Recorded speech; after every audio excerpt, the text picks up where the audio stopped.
BFM Business, BFM Crypto, le club. Amaury de Tonquédec. Bonjour à tous, bienvenue dans le club BFM Crypto. Aujourd'hui est un grand jour puisque la Ligue pour la sécurité dans le Web3 est née. On en parle dans quelques instants avec Sébastien Martin. Bonjour Sébastien. Bonjour Amaury. Président de la Ligue donc pour la sécurité dans le Web3 et CEO de Red Square. Pauline Armandet est avec nous. Bonjour Pauline. Bonjour Amaury. Journaliste BFM Crypto. Avec vous, on parlera des grandes fortunes de la crypto. On va faire un top 5 des crypto-milliardaires du moment. Et puis, ça y est, Do Kwon, fondateur de Terra Luna, reconnu coupable de fraude aux investisseurs. On en parle dans quelques instants. Et enfin, on parlera de Cathie Wood, célèbre investisseuse américaine à la tête de ARK Invest, qui, selon elle, Bitcoin est une protection contre les dévaluations monétaires. Mais d'abord, nous sommes en ligne avec Alexandre Baradez, chef analyste chez IG. Bonjour Alexandre.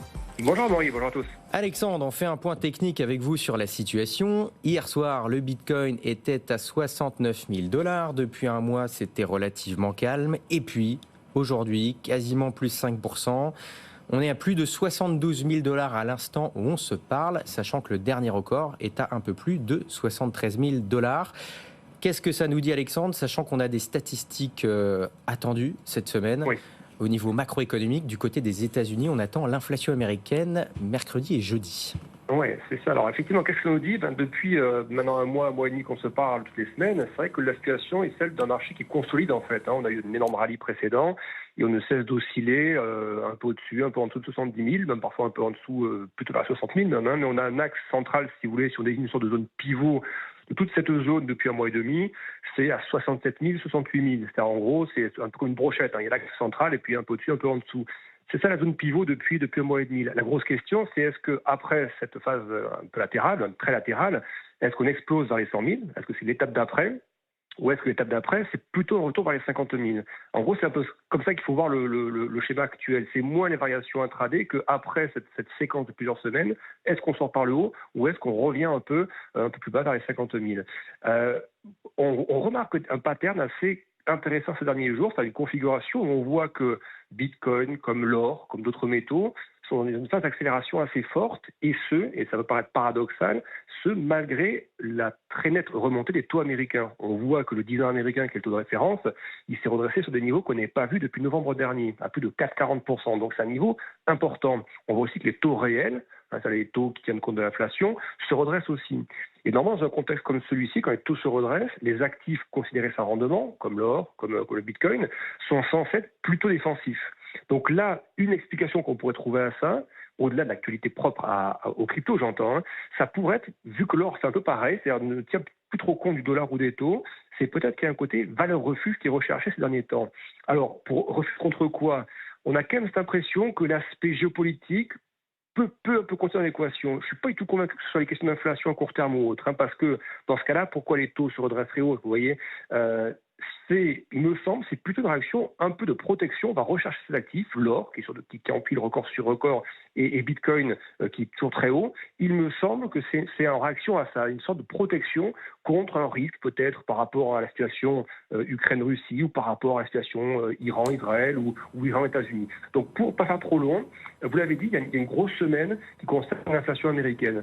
Moi, ce que je retiens les derniers jours, c'est qu'on a une séquence très très marquée, en fin de semaine dernière, de déclarations de membres de la Fed, que ce soit du plus colombe au plus faucon, plein se sont exprimés et tous ont eu des messages plus agressifs en laissant planer la possibilité qu'il n'y ait pas de baisse de taux de la Fed du tout cette année. Et ça, selon moi, c'est ça un peu qui est le schéma prépondérant à court terme. C'est-à-dire que pour moi, si je dois dire en gros, à partir de ce schéma consolidant, est-ce qu'on monte ou est-ce qu'on baisse à la fin de cette phase consolidante?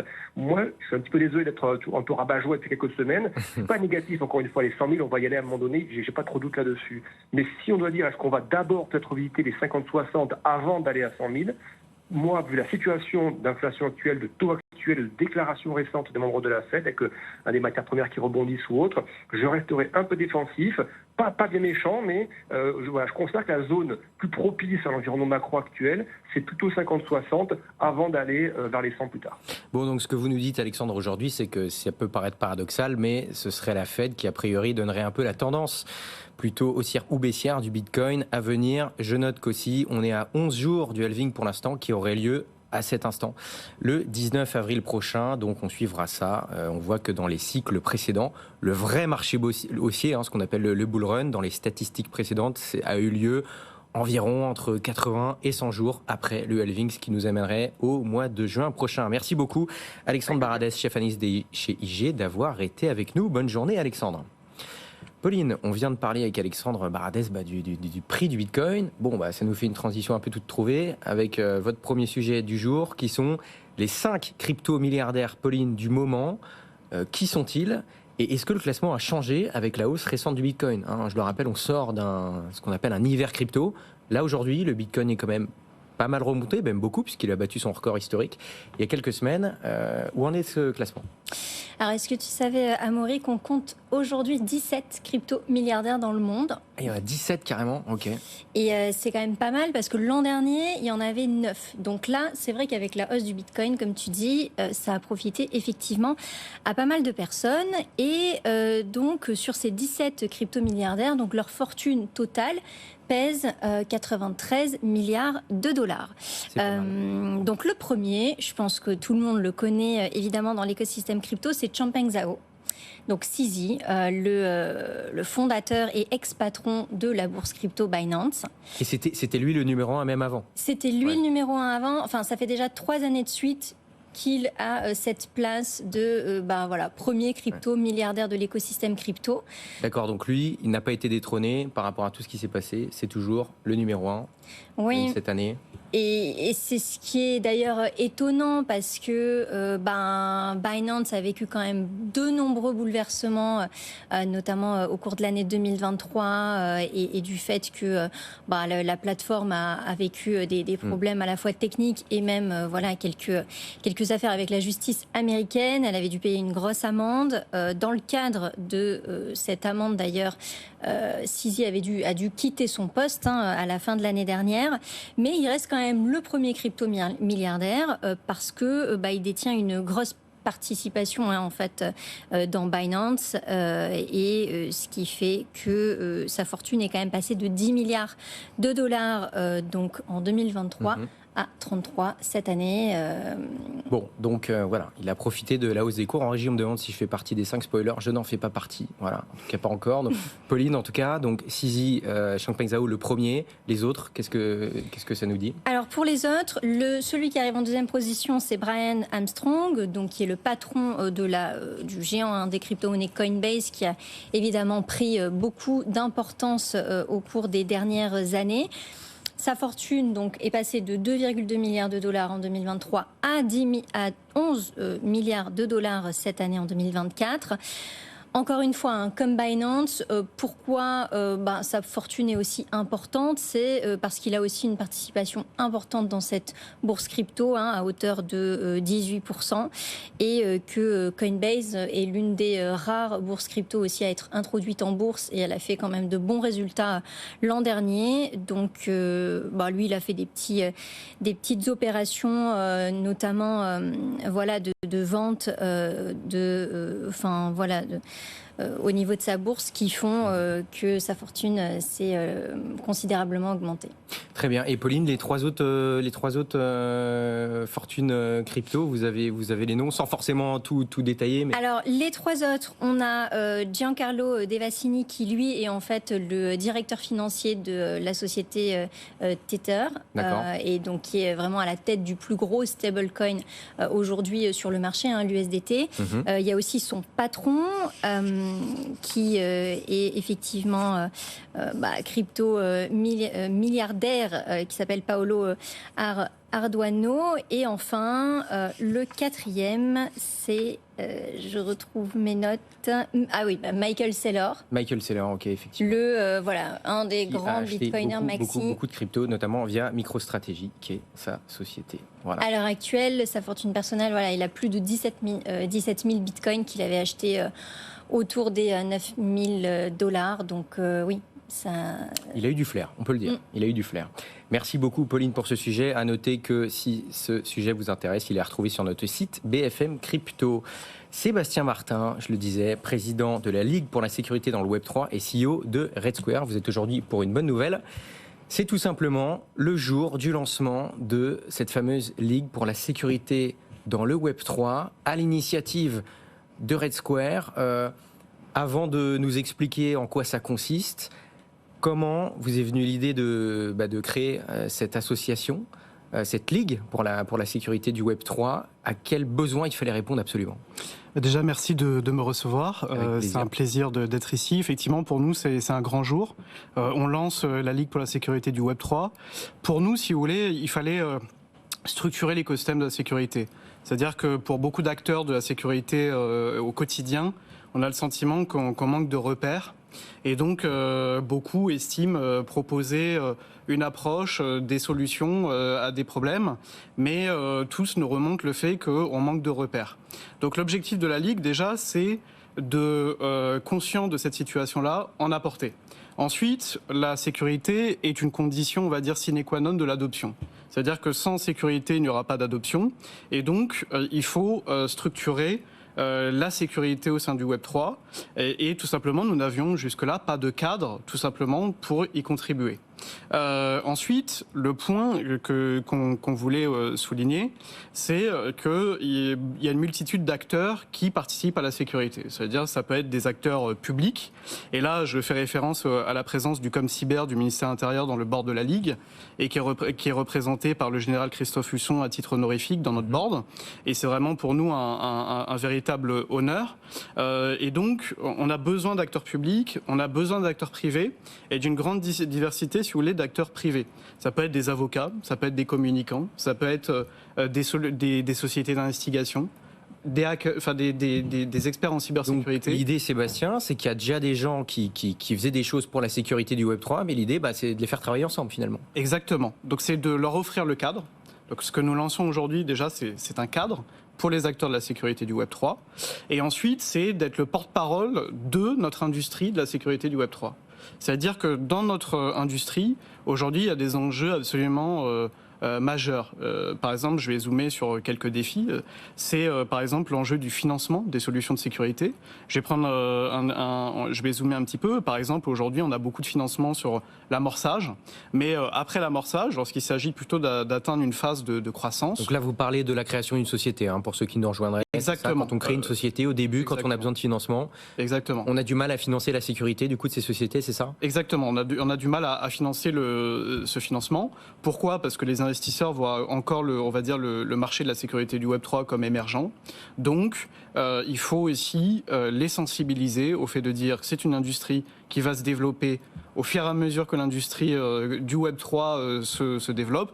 Et justement, là, les différentes annonces qui révèlent que globalement la liquidité revient dans l'écosystème va peut-être aussi signifier qu'il y aura du développement d'entreprises. Et donc, on aura aussi besoin effectivement d'investisseurs pour les acteurs de la sécurité. Et puis, tout le monde y a intérêt à cette sécurité. Donc, au bord du coup de cette ligue pour la sécurité du Web3, il y a des gens qu'on connaît, qu'on a déjà reçus sur ce plateau ici. David Princet, président de Binance France, aussi Fabien Aufrechter de chez Vivendi, et la liste est non exhaustive.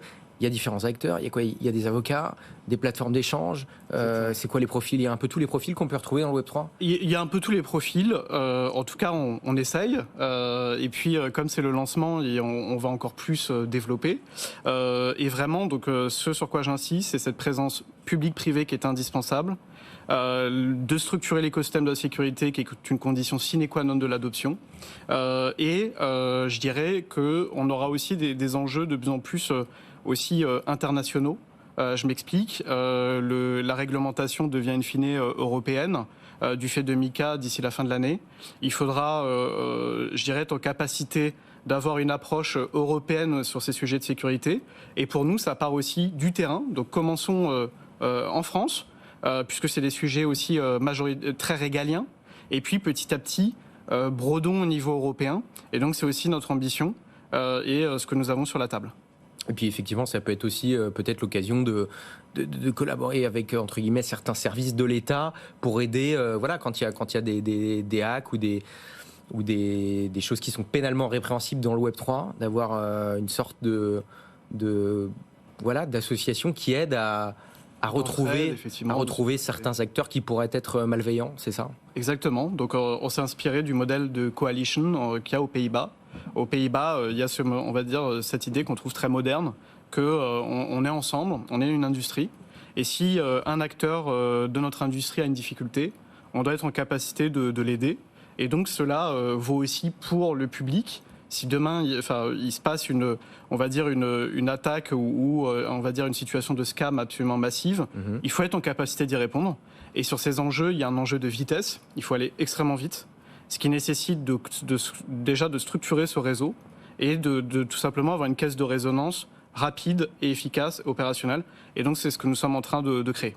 Donc là, c'est uniquement des professionnels du Web3. On l'a vu, qui font pas tous forcément la même chose, mais qui en tout cas ont la même envie commune tout simplement de sécuriser au mieux ce Web3.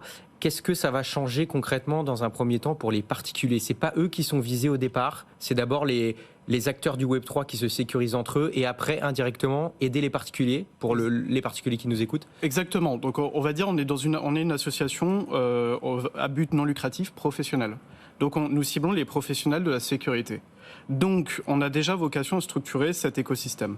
Ensuite, là, on va s'intéresser et on va aider les particuliers. C'est qu'avec le ComCyber du ministère de l'Intérieur, nous projetons de faire des actions de sensibilisation.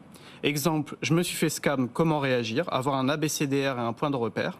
Donc ça, ce sera, on va dire, pour nos auditrices et auditeurs, ce sera pour les aider et vraiment de leur permettre d'avoir des réflexes.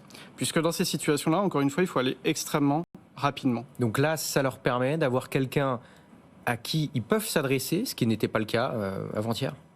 Exactement. Alors, avant-hier, ils pouvaient s'adresser aux forces de l'ordre, mais je dirais, ou des fois même, ils hésitaient à s'adresser aux forces de l'ordre. Mais disons que là, ça fait un lien, on va dire un tampon entre les deux qui permet de les aiguiller. Exactement. Donc nous, ce qu'on dit très concrètement, c'est plutôt que d'hésiter à aller porter plainte, il faut porter plainte. Par exemple, suite à une affaire de scam dont on est victime, il faut porter plainte. Pourquoi ? Ça permet tout simplement aussi à l'État de documenter et d'augmenter sa connaissance des réseaux qui scamment et de tout simplement pouvoir avoir une base documentaire pour appréhender ces réseaux. Et qu'est-ce que ça va ressembler ? C'est quoi vos prochains défis là, dans les jours qui viennent ? Ça va être quoi vos premières décisions, vos premières actions ?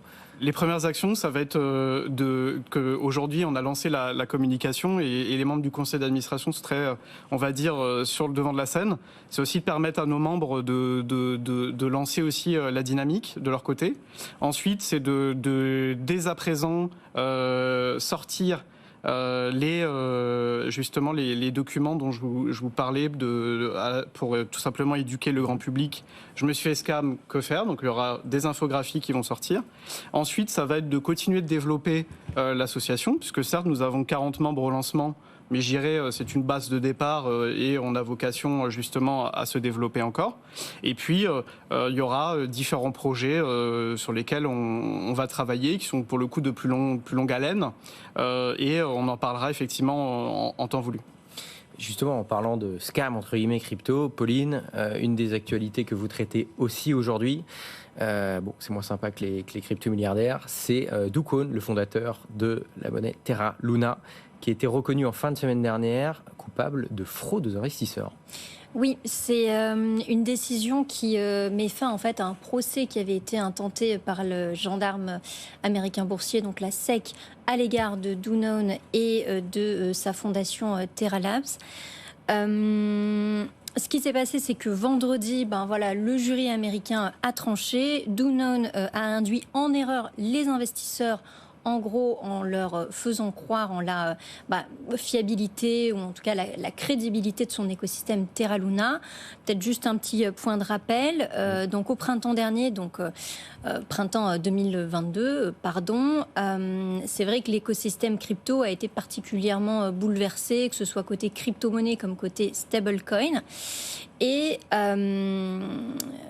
Ça a pas mal bougé, effectivement. Ça avait pas mal bougé et en fait le stablecoin donc qui reposait, l'écosystème Terra Luna qui reposait notamment sur le stablecoin UST, c'est un peu effrité dans le sens où c'était un stablecoin qu'on appelle algorithmique, qui en fait, alors l'idée c'est qu'il puisse avoir une parité avec le dollar, mais comme il repose sur un algorithme, donc avec certains calculs mathématiques assez compliqués, il était aussi lié à une crypto-monnaie qui s'appelait Luna.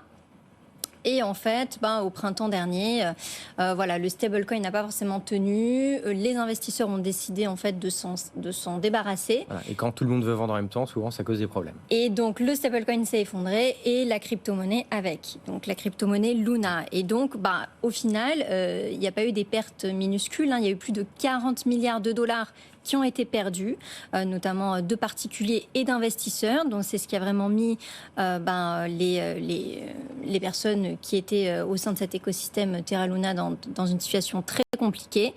Et on en arrive donc au fait de sa condamnation, en tout cas là pour une fraude civile, à l'égard des investisseurs, qui a donc été décidée la semaine dernière.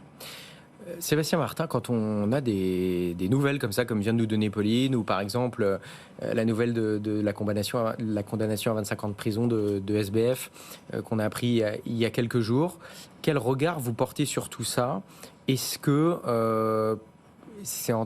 la justice est en train d'évoluer côté Web3 ? C'est-à-dire, est-ce que les victimes commencent à être prises en compte, peuvent être entendus et au-delà d'être entendus, peuvent potentiellement avoir gain de cause? Comment est-ce que vous voyez tous ces développements judiciaires qu'on a ces dernières semaines? Je dirais, c'est une très bonne question, que c'est un sujet qui est émergent, qui est émergent et qui aujourd'hui, on va dire, s'installe de plus en plus. Pourquoi ? De plus en plus de cas leur sont remontés par les dépôts de plainte, de plus en plus en fait de sujets arrivent dans leur quotidien et de plus en plus en fait se pose la question de comment appréhender, on va dire le plus massivement possible ces situations-là. Et je dirais que à la fois il y a eu des efforts importants d'éducation, à la fois des enquêteurs, parce que la justice c'est tout un chaînon, ça va des enquêteurs effectivement aux magistrats, en passant par les procureurs, les avocats, les investigateurs, etc. Et aujourd'hui le travail est de plus en plus fait, de plus en plus de dossiers sont résolus. Je pense, dernièrement, il y avait l'affaire Lockbit, donc c'était sur des situations de ransomware. Il y a eu une intervention assez impressionnante des services de l'État qui a permis l'appréhension du réseau. Et je voyais aussi dernièrement que beaucoup de saisies étaient effectuées. Donc je vois qu'il y a encore il y a un énorme travail qui a été effectué. On est pour le coup encore au début parce qu'on peut rester des fois dans des situations où on a des tribunaux ou en tout cas une justice qui est spécialisée et qui donc n'aura pas de défis ou de problèmes à appréhender ces situations-là. Mais lorsqu'on est dans une approche plus territoriale et locale, on a encore un peu des disparités.